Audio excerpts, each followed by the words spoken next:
Welcome to Salcedo Paranormal. It is Friday, May 27th, 2022, and tonight I will be sharing paranormal news.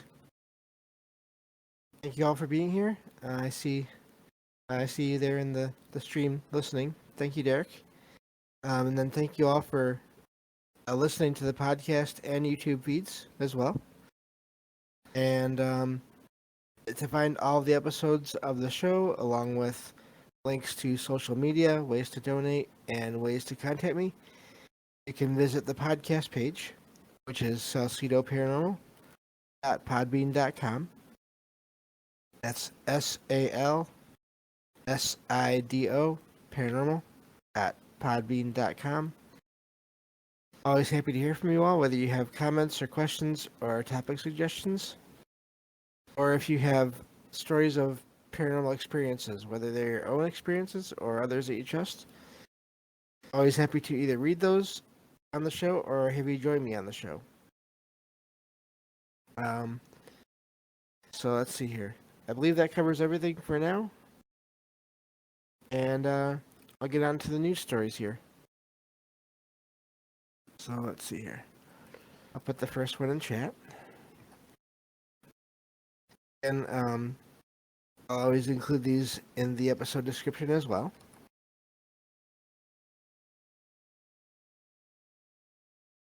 And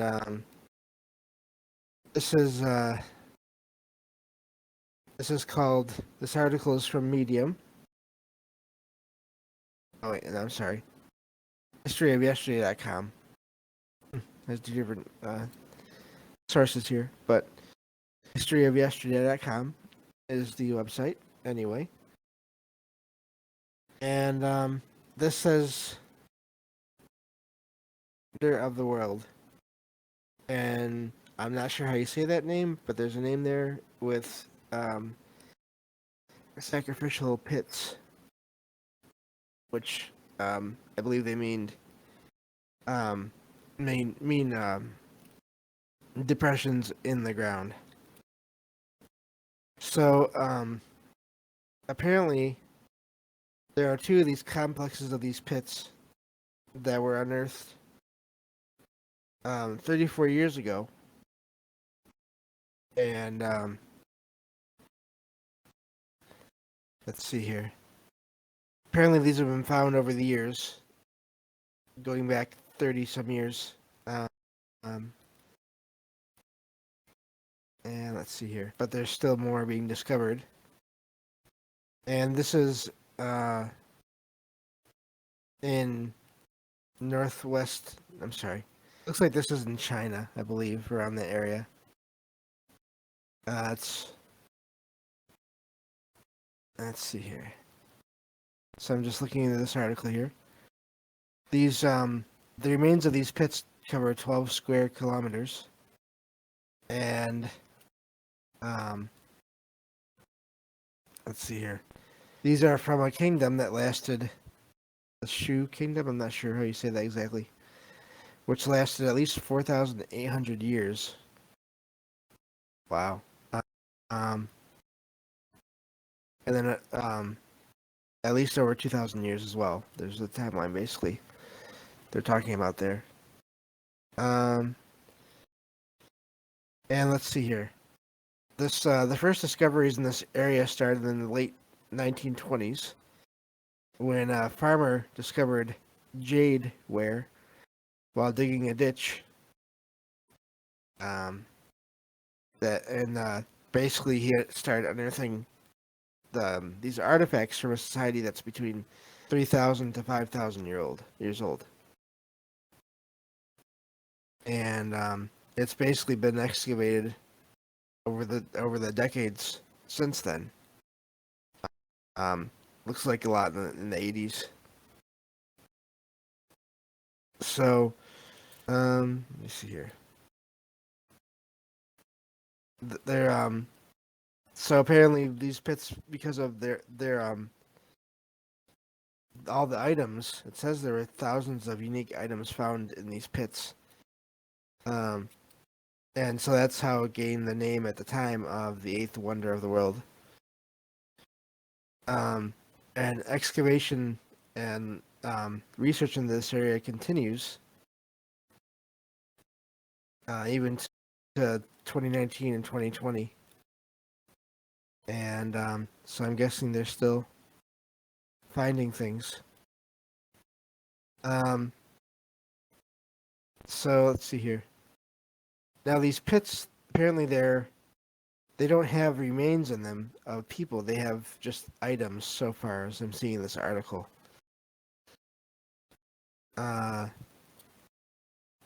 They were designed to.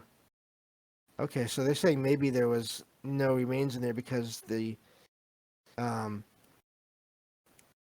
they basically practiced what do you call that now? It's cremation, I guess you would say, or at least burning of the remains to ash. But also there's ideas that there wasn't any. These weren't meant for human remains at all. Let's see here. So there's lots of pictures in this article here. I definitely recommend checking it out. And so yeah, I think I'll let you all look at the rest of that on your own. But these kinds of discoveries are always I think useful to look into. So that's the first article. Keeping in the similar vein, I guess you could say. Let's see here. Let's go put this next link in the chat. Hello, everyone. I see you all there. Thank you for joining. So yeah, we're just kind of going back into ancient civilizations as the kind of category that I'm working through right now for these articles. This next one is from Ancient Origins, which is ancient-origins.net. And this could be a fun site just to look through, I think. I haven't done it yet. But they have a ton of stuff in here. But this one is titled Bizarre Mortuary Practices and the Jericho Plastered Skulls.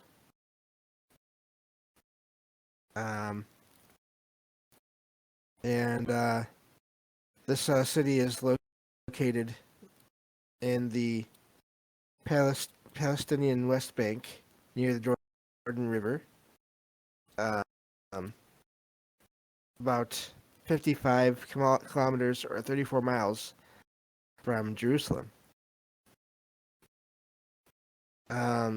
It's been named the oldest city in the world, mentioned in the Bible as well. But the thing that caught my attention was these skulls. I'd heard of crystal skulls, I'd heard of mummification, but plastered, that's something different. So let's see here.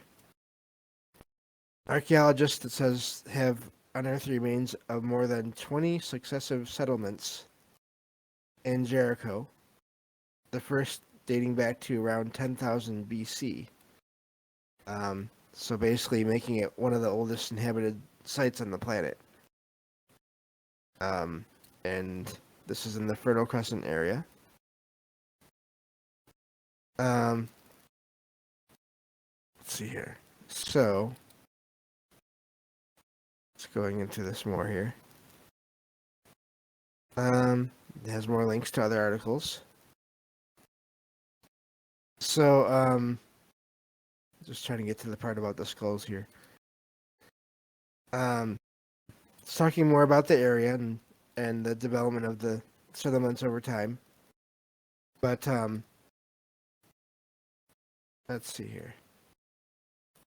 So apparently, during the Neolithic period,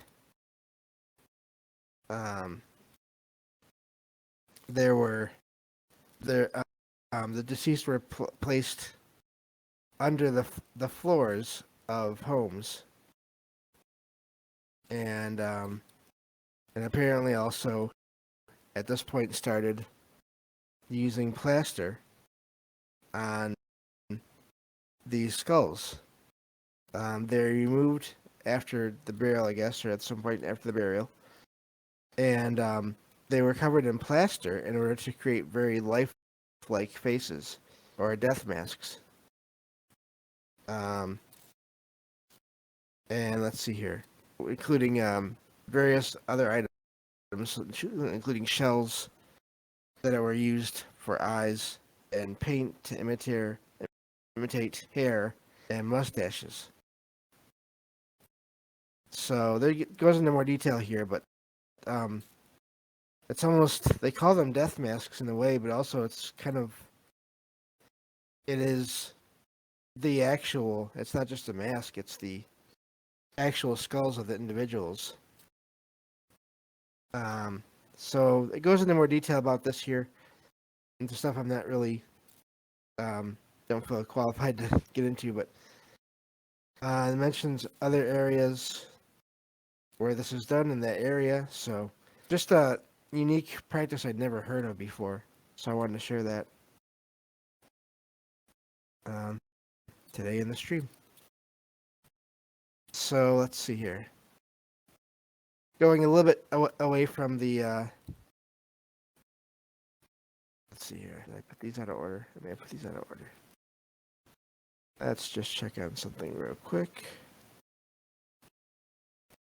Okay. We'll go with it anyway. These can be out of order. That's fine. So this next article here, let's see here. Yeah. Derek says, so many tombs being unearthed lately, combined with these two stories, almost as if the dead are trying to rise up across the whole zeitgeist. Yeah, it's I do think part of that is just how easy it is to spread word about these kind of discoveries now, but also, yeah, there seem to be a lot of them, that's for sure. So we're going to shift a little bit here. This next article, I think I've heard this discussed in other shows before, and this idea that basically this article is from sci-fi.com, and it says the aliens, meteorites might have brought the stuff in our genes to Earth. And of course, it makes jokes in a way. It says it came from outer space. That's like the subtitle. And this one, they made it easier to see the author. This is from Elizabeth Rain, I think. But basically, this they ask where does our stardust come from, and they say it probably fell to Earth from outer space. And the article says before anything ever lived here, meteorites are thought to have bombarded the planet.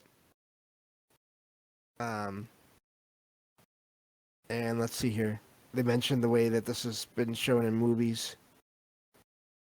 But basically says now all the things that make up DNA and RNA of life as we know it have been found in 3 meteorites that most likely formed at the solar system's edge. So that's why it's asking about how life was formed here, and if some of it started from materials that came from other parts of the universe. So it gets into more details here, but I just thought that was a neat to see that kind of discussion happening and the kind of question being asked. Even if it's in the beginning they kind of do it tongue in cheek, but it's still glad that they kind of went into that. So, so that's just that one real quick. And we'll get on to the next one.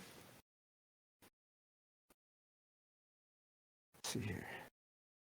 Okay. Going back to ancient civilizations in a way.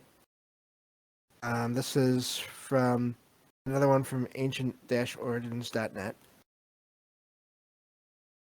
And this one is about, it says, the title is The Sophisticated Water Technologies of the Ancient Nabateans? I'm not sure how you say that exactly.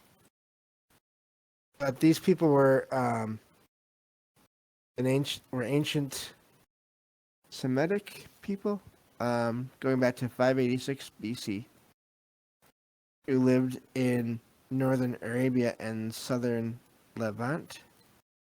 This that other article mentioned that area as well, or at least Levant. Not sure how you say that. But the thing about this is these were located in a desert. This area was located in the desert, but what they did because of that is they made water collection systems that allowed them to build basically a trade empire in the heart of Arabia, as the article says. So the first records of these people show that they were nomadic. And then looking in here at more of it. So they moved around, but they still had ways to collect water. And again, it always comes back to water. It makes you wonder what kind of because you still hear about weird things happening out in deserts. So how does that play? I guess there might be more about the minerals in the ground. But let's see here. So just looking here. Okay. So it goes into more detail about this. The biggest challenge, they say, was the dry, arid climate of the area known as Petra, where they were located. So they had to work to get the water that they needed for agriculture. And they said one way of getting water was to plant a single fruit tree in the middle of an area that had been shaped into a shallow funnel. And it says when it rained, all the water would flow down into the center of the funnel and then would be sealed in by the sediment, and the water would be preserved. Another way, apparently, other ways they got water was the construction of aqueducts, terraces, dams, cisterns, and reservoirs. Can't say that word. But anyway, they basically figured out how to get water from the rain to collect it. So I just wanted to share that article about that. Because again, so much of the water is really part of the major part of life and the part of paranormal activity. So maybe that's how certain things could happen in those areas. These man-made systems that gathered water, and then maybe that by doing that, especially if it was moving a lot of the time, then so yeah, I thought that was those kind of stories about water being collected in areas where it's not easy to do so. I'm always interested in that, and yes, Derek is right. Always comes back to water. So move on to the next article here. This is from the New York Post. Going back to your other topics here, space and let's see. So yeah, this is from the New York Post. One says, let's see here if I can get to the. Oh, there's a pop-up. I gotta get through. One moment. Okay. So this one says, I'm a space scientist, and I think I know where aliens might be living in our galaxy. And this is from Harry Pettit, I think it is. And it says the Sun, which I'm guessing they mean another news company. So anyway, this article is about a scientist who says that he was a retired U.S. astrophysicist, believes that small, dense stars called white dwarfs could be home to advanced civilizations.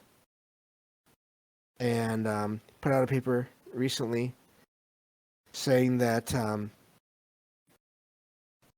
talking about Dyson Spheres, which that's been coming up in the popular culture now for a while as well, I think. It says there are theoretical structures that can be built around stars in order to harvest their energy. It says, of course, a Dyson Sphere has never been found, and there's no proof they exist. But if you look into science fiction, you'll find them in some places. I know Star Trek at the very least. So, but this goes back to the idea also that these different civilizations, different alien species, these races, could still be out there somewhere and living in or around these stars. So, just a neat idea, and maybe we'll find one someday. I know there's been reports of people seeing weird structures over the years through various missions, space missions, and all that, telescopes and all that. So, just a cool idea to look into and to consider, I think. So, on to the next one here. This one is also talking about alien species and civilizations. These kind of popped up around the same news alerts, or online alerts that I got. So let's see here. This one is from Big Think, and it says, the title is, Did Ancient Greek Philosophers Believe in Aliens? Let me get into this one here. The subtitle is, Speculation about the existence of aliens goes all the way back at least to the Greek philosophers. And their arguments will sound familiar.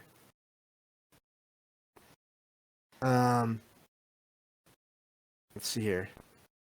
It says that speculation about ancient life dates back to the ancient Greeks and perhaps even further. Says the scientific revolution expanded our vision of the universe and revived our belief in the possibility of extraterrestrial life. And then, of course, it mentions the lack of convincing evidence. So let's see here. It says that the concept of aliens is old, basically quite old. And talks about how this idea has really gone back a long time. Comes and goes, seems like, depending on the what people think they know at any given time. So,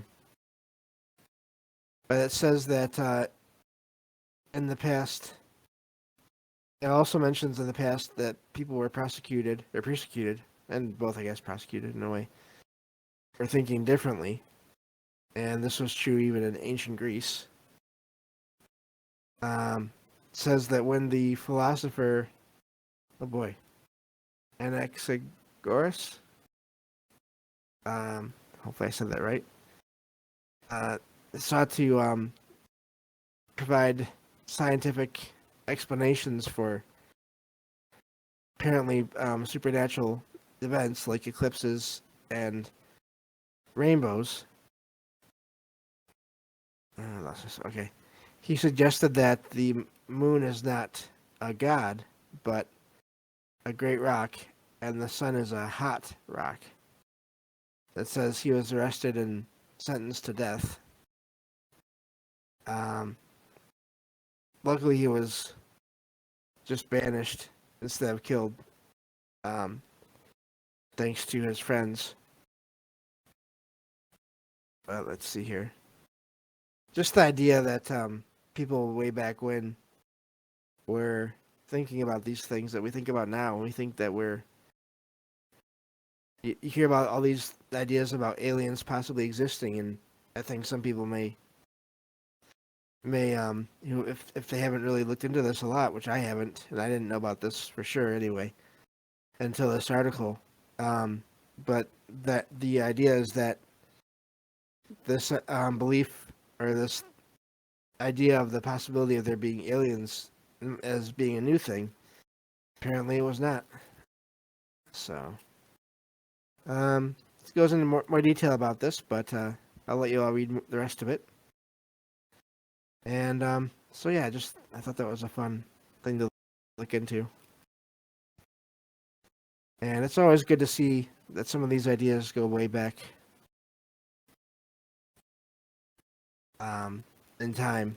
So let's see here. I just need to see something here. I think I may have accidentally closed one of the tabs I was supposed to keep open. We'll see. Just gotta count these here. 1, 2, okay. 1 moment. 5, 6. Okay, I think I must have gotten them all. Alright, so there's a few more I have here. Going away from the alien side of things. This is another one of these articles. I'll just read little bits and pieces of it. It's more of a collection of stories. I do like these articles because they have a lot of experiences in them, even if they're just short ones. This is from BuzzFeed, and this one says, let's see here. Let me go to the actual article. This one says the store we visited didn't exist. There's a quotation mark there. And it says 22 jaw-dropping paranormal tales that people cannot explain. And this is apparently by Angelica Martinez. And so it has... Let's see here.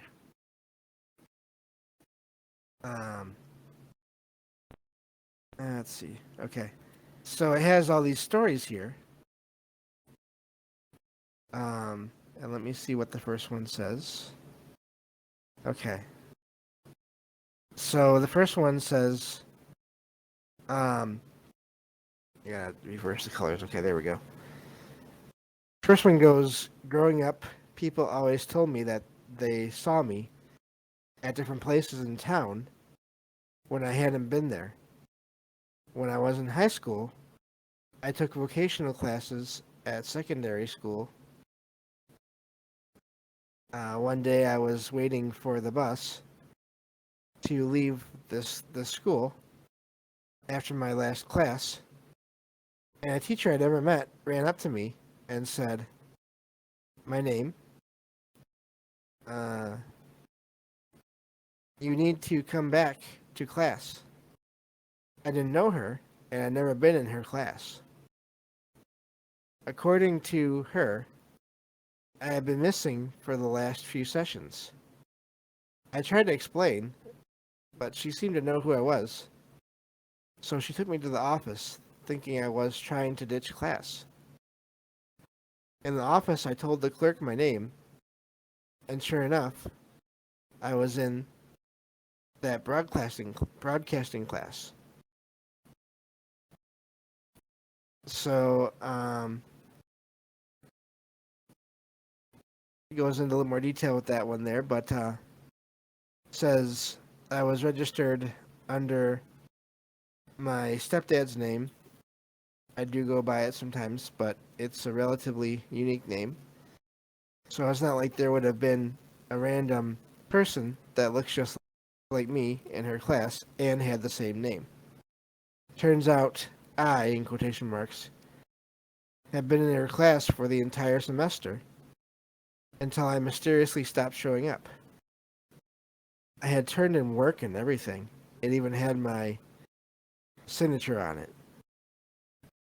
And that is quite the story. That's like a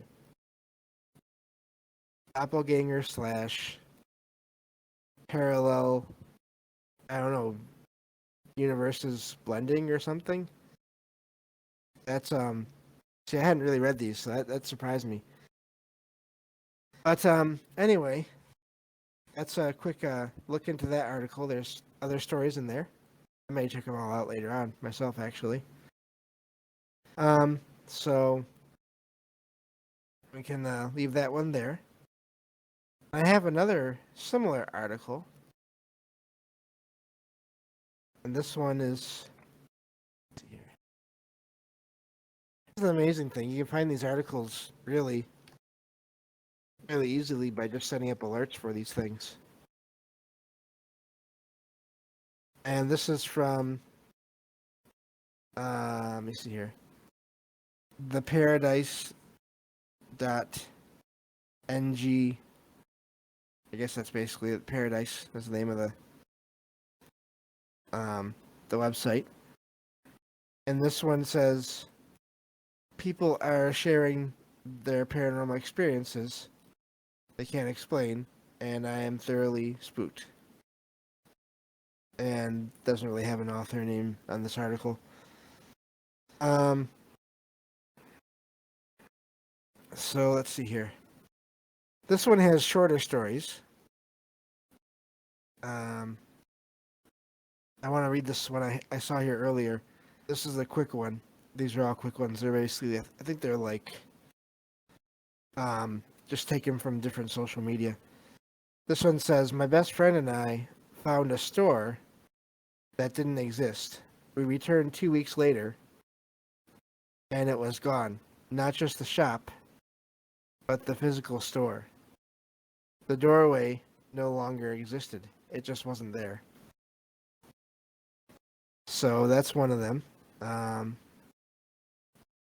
And I think I'll let you all check out more of that. So just fun things to look into with these stories. So, and I have 2 more left here. This one is also from New York Post. I don't know why that one link didn't show up the right way, but that's all right. And this one says, is Gracie Mansion haunted? Mayor Adams says there's ghosts in there. And this is by Tim Donnelly. And apparently this was the mayor of I guess, New York. Not sure. Eric Adams swore that there were ghosts in the Gracie Mansion.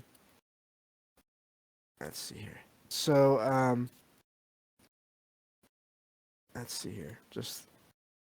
So apparently, Looking here. So Adams showed up for a baseball game.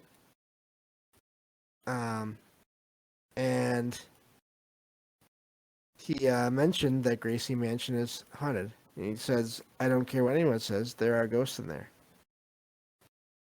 He told baseball announcers who invited them into the booth after the mayor tossed out the first pitch. He basically said he saw stuff moving and heard footsteps in the 223-year-old country house that became the official mayor's residence in 1942. And apparently, this is not a place that is known for that, though. So that's kind of odd in a way that this is not a location. And that makes sense because I hadn't heard of this mansion before. And if you mention names of a lot of places, I can at least say I've heard of them.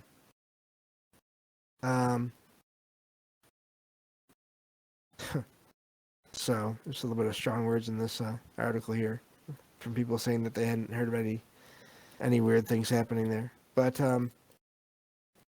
so yeah, that makes this even more interesting in a way because you would think that it would be something that would be well known to local, they mentioned historians and paranormal investigators. I wonder if it wasn't. Maybe it wasn't haunted before and it's just recently become so. Yeah, that's a neat one there. I wonder what's going on with that one. I have to look into that some more sometime. So, this last article I wanted to share because I like the title in itself. And I didn't get to look into it a lot, but we'll just go through it right now. And this website is called alittlebithuman.com. And it says, the title is Talking to a Real Paranormal Investigator About Ghost Hunting Shows. And this is something I talk about sometimes here and there too.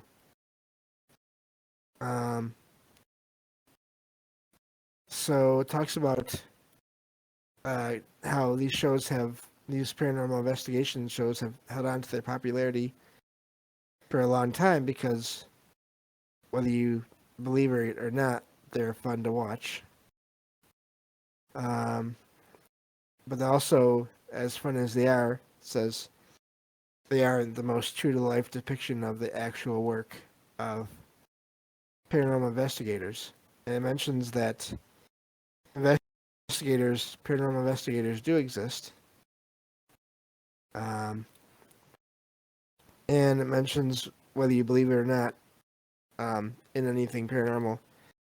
Of course, it basically mentions, that just don't trust everything you see on these shows on TV. So, and I really think that basically covers it as far as that goes. I don't think I even need to get into a lot of detail on that one. So, let me see here. I have a pop up here. Okay, there we go. It goes into more detail about that, and but I think that's gonna be it. So, but just wanted to share that one because I think it's important to kind of distinguish between what you see on TV and then what you hear from people that actually investigate off of TV. And some of the people that are on TV shows, they also investigate outside of those. So, it's not that I'm ever putting down investigators as a whole. It's just once you get into TV, the TV companies have demands and they have to make their money. And so there has to be things in these shows that make them fun, and sometimes that can include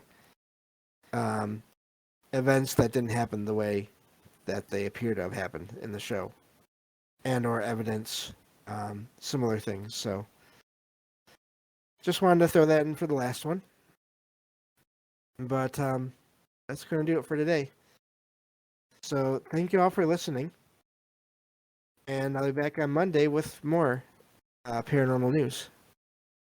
So I'll talk to you all then on the next episode of Salcedo Paranormal.